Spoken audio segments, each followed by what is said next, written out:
Okay, so it's day 5 and we have our belt loops attached. They're just basted along the top, and then I went and serged the bottom raw edge of the pants. You can finish it any way that you would like.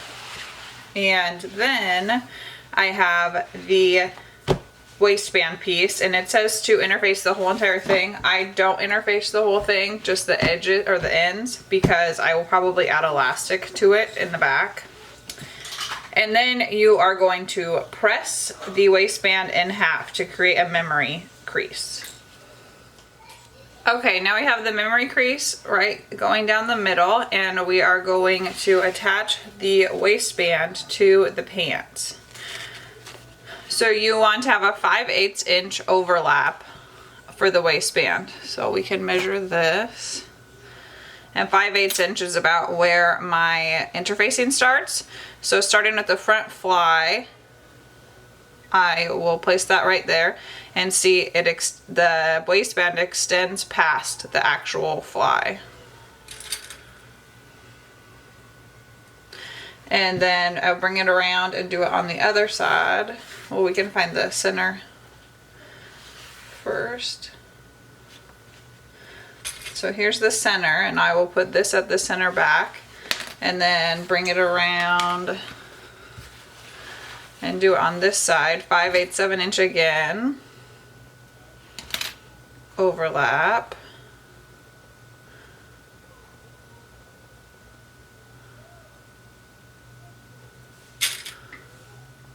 And pin that there.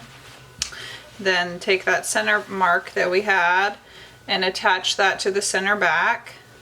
And now you're going to sew these together. These are with right sides together.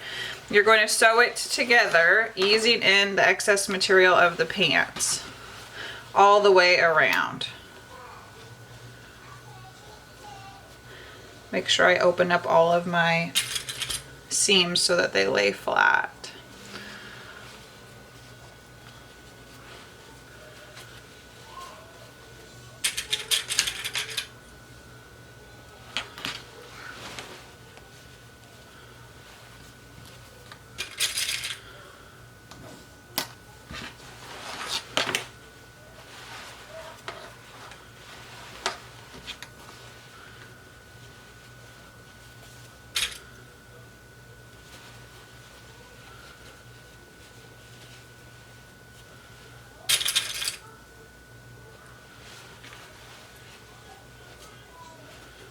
Okay, so this is the last clip, and I will sew around this top edge right here and then press the seam allowance towards the waistband. Okay, now the waistband is sewn to the pants, and we are going to finish this raw edge of the waistband. You can do that with a serger, a zigzag, or I'm going to do it with more of this binding. So you see here the belt loops are just flopping around. Then you have the memory crease, and then here's the raw edge. So I'm going to go ahead and apply the binding to the raw edge of the waistband.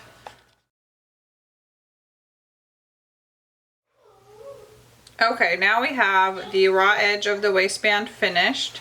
We are going to go to one of the ends and fold the waistband in half. And we're going to fold the waistband in half, matching up the short raw edges. So I'll go ahead and clip that.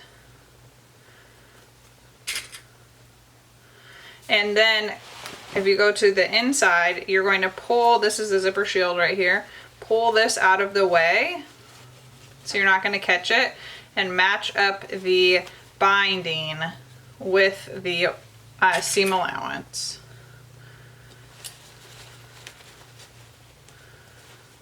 So now we're going to do this on both sides, and you're going to sew this part right here. So the short edge and then down this side, about, I think it was 3 to 4 inches down this side. I usually do it until right past the zipper fly. All right, so we have this part sewn. We are going to trim down the seam allowance and then turn it right side out. Okay, we trimmed down the seam allowance and now we can pull it right side out. Then I usually use like a pin or something sharp to pull out that last corner. And you can press that. Well, looks like part of this got caught. So I need to seam rip this little piece right here because it got caught. But we are going to now fold down the binding where you had bound the raw edge using the memory crease. You're going to pin all the way around.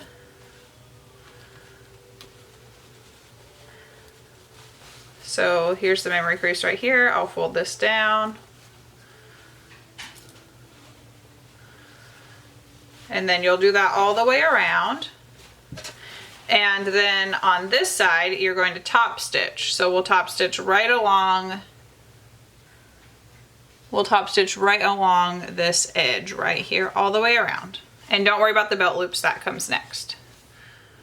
All right, so now we have the waistband attached and we're just gonna do the last couple of things. The first thing is to sew down 3/8 of an inch from the waistband on the belt loop.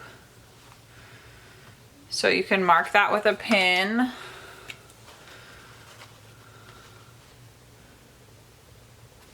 So you're gonna sew straight across right here.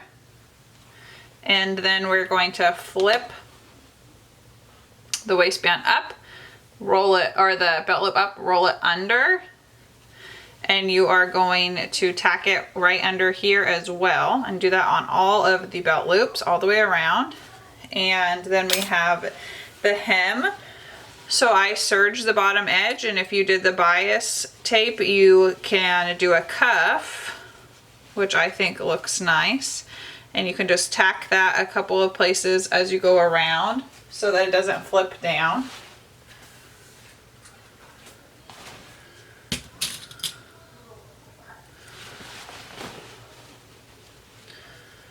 So I fold it up twice so that it doesn't show the raw edge or the serged edge.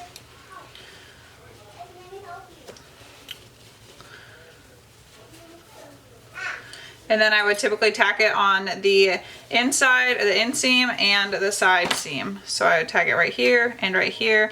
Maybe one that is parallel to the hem right in the middle. And then on the left front, we're going to do the buttonhole. So you want the buttonhole left front as if you're wearing them. So we want the buttonhole to end 1/2 inch away from the edge of the waistband. So we would mark 1/2 inch, and you want it to be centered. So the waistband would go from like right here, right over here, or the buttonhole, sorry, would go right over here. And then you just attach the button to the other side. I use the buttons that look like this, and I just apply them with a hammer. And then you should be done. It's very exciting.